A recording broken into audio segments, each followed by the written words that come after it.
오늘 본문은 1차 전도여행을 마치고 돌아와서 보고하는 장면이 기록되어져 있습니다.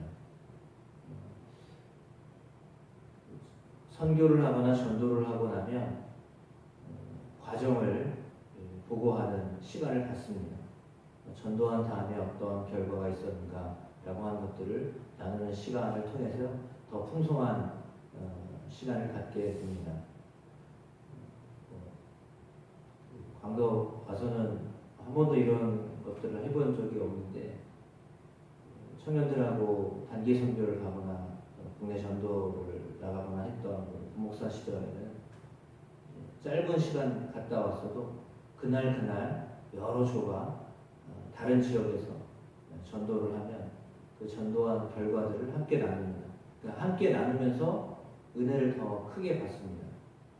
혼자 내지 아니면 조로 나갔다가 경험했던 것들이 다 다르기 때문에 그 다른 경험들을 함께 나누는 시간이 전도하는 시간만큼 상당히 중요한 은혜의 시간이 될 수 있거든요. 그래서 사실 우리가 간증을 한다는 것, 보고를 한다는 것이 매우 중요합니다. 제가 주일날 지금 이제 감사 인터뷰를 계속 하고 있는데 사실은 간증을 듣고 싶은 거예요. 신앙생활을 이 교회에서 오래 하셨던 분들은 대충 이제 어떻게 살아오셨는지를 잘 알고 계신데 그렇지 않은 분들은 어떤 신앙생활을 하고 계신지 또 어떻게 믿음을 갖게 되셨는지 잘 모를 수 있기 때문에 그분들이 걸어왔던 길이나 지금 어떻게 신앙생활을 하고 계신가 그리고 그분들에게 무엇이 더 있으면 좋을까라고 하는 그런 의도에서 이제 인터뷰를 하고 그것을 이제 나누는 건데 지금은 이제 직접 나오실 수가 없으니까 지면에 적어서 함께 나누는 것입니다. 오늘 본문에 보면 함께 나누었기 때문에 어떤 일들이 있었는가를 안디옥 교회의 교인들이 함께 그것을 알 수가 있었습니다. 19절 말씀에 보니까 유대인들이 안디옥과 이고니온에서 와가지고는 무리를 충동하였습니다. 그들이 돌로 바울을 쳐서 죽게 한 줄로 알았습니다. 그래서 시외로 끌어내렸습니다. 예수님이 예루살렘에서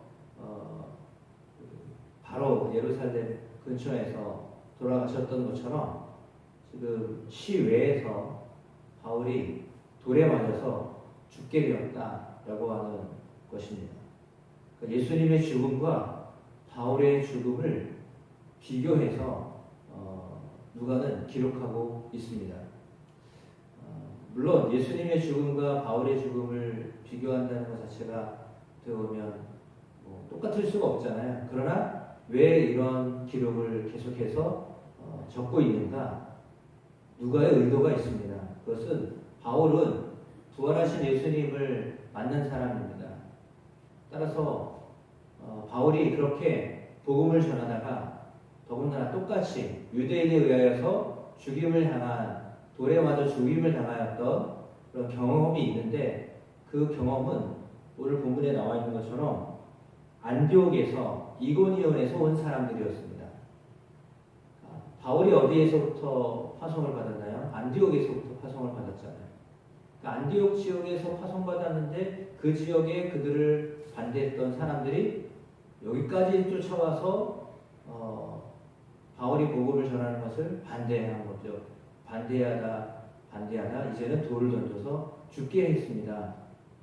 그것은 바로 이제 바울이 행했던 과거의 삶과 똑같은 삶을 지금 바울이 당하고 있는 거죠. 그래서 이 모습은 마치 예수님이 유대인에 의하여서 십자가에서 죽으셨던 것처럼 바울도 지금 유대인에 의해서 돌에 맞아 죽었다라고 하는 것을 표현하고 싶었던 겁니다. 그러면 왜 그렇게 이런 것을 썼느냐? 그런데 오늘 보니까 20절에 제자들이 둘러섰을 때 바울이 일어났다. 그 성에 들어갔다라고 기록하고 있습니다. 돌에 맞아 죽어서 시외로 끌어냈거든요. 그러니까 죽었던 겁니다. 죽었던 건데 제자들이 함께 둘러싸여 있을 때 다시 일어났어요. 마치 예수님이 돌아가셨지만 안식 후 첫날 마리아를 비롯한 여인들이 그 돌 무덤에 함께 갔을 때 일어나셨다라고 하는 소식을 들었던 것처럼 지금 제자들이 바울의 죽음 앞에 이렇게 함께 있었을 때 그냥 그들이 바울이 죽어가는 모습, 죽은 모습을 그냥 바라만 보았을까요? 그렇지 않았을 거 아니에요. 다시 살아났으면 하는 마음으로 그렇게 그들은 동일하게 마리아와 여인들과 같이 그런 마음으로 그렇게 둘러싸고 있었을 것입니다. 그때 다시 일어났다라고 누가는 기록하고 있습니다. 그러니까 예수님의 부활과 같이요. 지금 바울도 부활한 것으로 그렇게 기록을 해놓은 거예요. 그러면 누가는 왜 무엇을 쓰려고 했을까? 부활하신 예수님 역시 마찬가지로 그 예수님을 증거하고 싶었던 겁니다. 그러니까 바울은 그러면 왜 이런 경험을 했을까? 역시 마찬가지입니다. 부활하신 예수님처럼 되고 싶은 그 마음이 바울 속에 있었다. 그렇다면 바울이 그렇게 다시 살았다면 우리도 다시 산다라고 하는 것을 누가는 기록하고 싶었던 거죠. 그러니까 의도가 거기에 있는 겁니다. 죽을 것 같은 아니 죽었던 상황인데 그럼에도 불구하고 다시 살게 하셨다라고 하는 거죠. 초대교회 교인들이 온갖 환난을 받습니다. 오늘 말씀에도 나와 있는 것처럼 많은 환난이 있습니다. 많은 환난이 있지만 그 환난 가운데서도 하나님 우리를 다시 살리실 것이다. 그 메시지를 전하고 싶었던 겁니다. 환난이 있고 고난이 있습니다. 우리는 기도하는데 환난이 없게 해주십시오라고 하는 누구의 기도를 많이 해요? 야베스의 기도를 좋아하잖아요. 근데 사실은 야베스의 기도 그는 이미 환난을 받으면서 살았기 때문에 그 기도를 드린 거예요. 아무런 환난이 없어서 그런 기도를 드린 게 아니라요. 너무 많은 태어날 때부터 고난 중에 태어났잖아요. 정말 어려움 중에 살았어요. 그래서 더 이상 이런 환난이 없게 해주십시오라고 하는 기도를 드린 거지 하나도 어렵지 않은데 앞으로도 이렇게 어렵지 않게 해주세요. 이런 기도를 드린 게 아니란 말이에요. 환난과 고난이 많았던 사람이 드리는 기도예요. 그럼 여러분도 그런 기도를 드려야 된다는 게 그러면 여지껏 어렵고 힘들었는데 마찬가지죠. 이제는 더 이상 우리가 이렇게 장마에 많은 사람들이 어려움을 당했으니까 이제는 더 이상 이렇게 오지 않았으면 좋겠습니다. 라고 하는 기도를 우리가 자연스럽게 드리는 것처럼 그런 거죠. 환난이 있고 어려움이 있습니다. 그 환난과 어려움을 더 이상 이걸로 인해서 내가 넘어지지 않았으면 좋겠습니다. 라고 하는 의미에서 드리는 거지 이게 너무 힘들어요. 라고 해서 드리는 기도가 아니라는 거예요. 사실 우리가 그 기도를 드리는 이유는요. 그 환난 때문에 내가 넘어질까봐 두려우니 하나님 그 환난을 더 이상 우리에게 허락하지 마십시오. 라고는 의미에서 드리는 거예요. 그러니까 환난이 와도 고난이 와도 그것을 이길 수 있도록 도와주십시오. 라고 하는 기도를 사실은 드리는 것이 합당한 기도예요. 어려움을 내가 당하지 않았으면 좋겠어요. 라고 하는 기도는 물론 하나님이 함께 하시면 어려움을 안 당할 수도 있겠지만 그러나 우리가 사는 것 자체가 어쩌면 어려움을 선택하는 거잖아요. 이복순 권사님이 고백하시는 것처럼 참 하루하루가 어떻게 보면 힘든 거예요. 하루하루 살다는 것이 어려운 거예요. 그럼에도 불구하고 사는 거죠. 어렵지만 사는 거죠. 어떻게 사는 거예요? 믿음으로 주님을 바라보면서 사는 거죠. 그런 겁니다. 그래서 오늘 바울을 통해서 우리에게 가르쳐주고 있는 것은 하나님의 나라에 들어가려면 많은 환난을 겪어야 할 것이다. 22절의 말씀을 전하고 있습니다. 다시 돌아와서 그들에게 보고한 그 보고의 내용은 뭐냐면 많은 환난을 겪어야 될 것이다. 어디에 들어가려면요? 하나님의 나라에 들어가려면 그러니까 하나님의 나라에 들어가려면 많은 환난이 있다. 어려움이 있다. 그러니 그것을 잘 이겨라 라고 하는 말씀을 전하고 있는 것입니다. 그러므로 제자들은 마음을 굳게 하여 이 믿음에서 머물러 있어야 했습니다. 그래서 그 말씀을 전하였습니다. 그리고는 각 교회에서 장로들을 택하여 금식 기도하면서 그들이 믿는 주께 그들을 위탁하였습니다. 그리고는 또다시 움직입니다. 비시디아 가운데로 지나서 밤빌리아 이르러 말씀을 버가에서 전하였고 아탈리아로 내려갔습니다. 배를 타고 안디옥에 이르렀습니다. 다시 돌아왔다는 이야기죠. 그리고 하나님의 은혜에 부탁하셨던 그곳에 이르러 하나님이 행하셨던 일과 이방인들에게 믿음의 문을 여신 것들을 보고하였습니다. 제자들과 함께 오래 머물렀습니다. 그 뒤에 보면 이제 제자라는 그 단어가 계속 나옵니다. 그러니까 제자라는 단어를 쓰게 된 것은 말씀을 이렇게 장기적으로 가르치고 배웠다라고 하는 것을 말하는 겁니다. 제자라는 표현은 가르치고 배우지 않으면 제자라고 하지 않아요. 구체적으로 말씀을 많이 배우고 그렇게 했던 사람들, 그들에게 제자라는 말을 붙이죠. 제자는 배운 사람을 제자라고 부르지 그냥 다닌 사람을 제자라고 부르지 않아요. 선생님과 제자 사이 그렇게 표현을 했잖아요. 예수님과 제자 사이 오랜 세월 동안 같이 배우고 함께 살고 그랬던 사람들을 이야기하는 건데 바울을 통하여서는 오늘 본문에도 나와 있는 것처럼 그리고 아나니아를 제자라고 표현을 썼던 누가의 표현처럼 이렇게 그들은 하나님의 말씀을 규칙적으로 공기적으로 배웠던 사람들입니다. 그러할 때 그들은 그곳에서 그 교회가 든든히 서갈 수 있었던 것이죠. 그러니까 제자를 세워놓고 또 움직이고 또 세워놓고 움직이고 그렇게 할 수 있었던 겁니다. 그러니까 제자로 이렇게 훈련을 받고 양육을 받으니까 교회에서 그 교회를 유지하거나 아니면 더 성장시킬 수 있었던 거죠. 제자가 없으면 그렇게 할 수가 없어요. 그런데 그 제자들 때문에 그 일을 할 수 있었던 겁니다. 그리고 그 제자들이 믿음 가운데 계속 머물러 있게 되었던 것입니다. 따라서 오늘 하나님이 함께 하셨던 일들을 그 제자들에게 함께 나누면서 그들은 더 큰 은혜를 받았습니다. 이런 일들이 우리 안에도 일어나게 하시기를 축복합니다.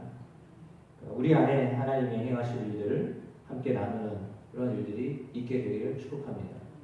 신앙생활은 그냥 이렇게 주의를 지키면서 매주일 그냥 주일 지켰다라고 하는 것으로 주의를 지킨 것이 신앙생활을 다 끝낸 것이 아니라 그 속에 하나님이 역사하신 것을 함께 나누고 그렇게 할 때 그것이 어쩌면 더 큰 은혜를 나누는 거예요. 내가 예배 드렸으니까 신앙생활을 한 거야 라는 생각이 은연중에 있거든요. 왜냐하면 우리나라에는 그 주일 성수에 대한 부분들이 강조되었기 때문에 주일을 지킨 것이 신앙생활을 하는 거다라고 하는 고정관념이 꽉 박혀 있어요. 그러다 보니까 주일을 지켰으면 내가 신앙을 지킨 거야 라고 하는 그런 의식이 있거든요.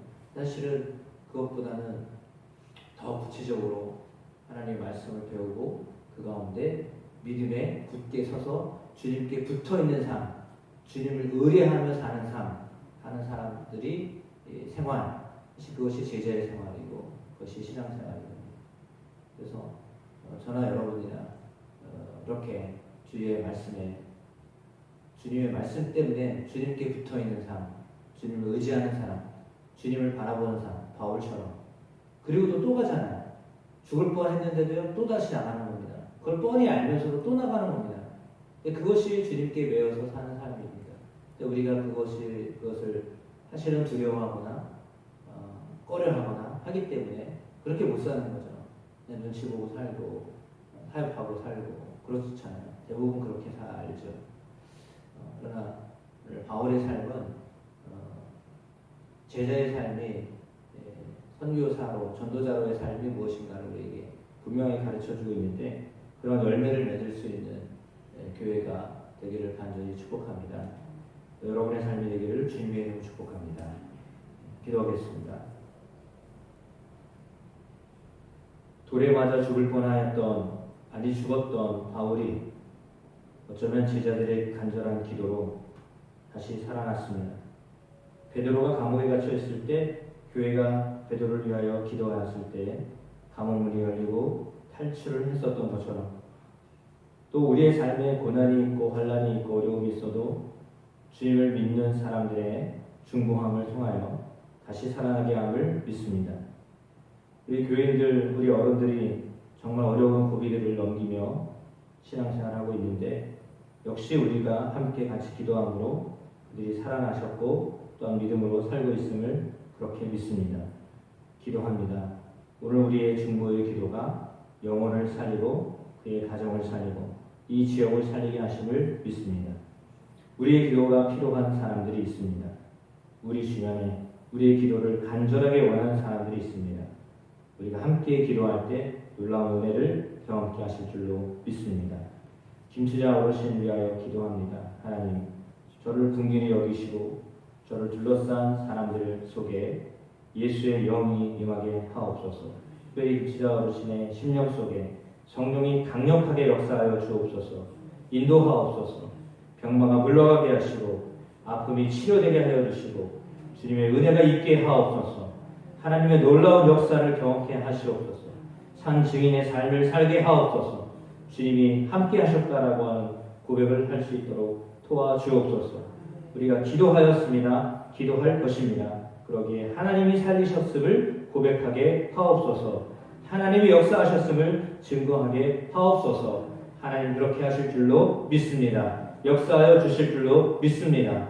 하나님 만나는 기회가 되게 하옵소서. 그리고 그를 바라보고 있는 사람들의 심령에도 같은 은혜들 있게 하옵소서.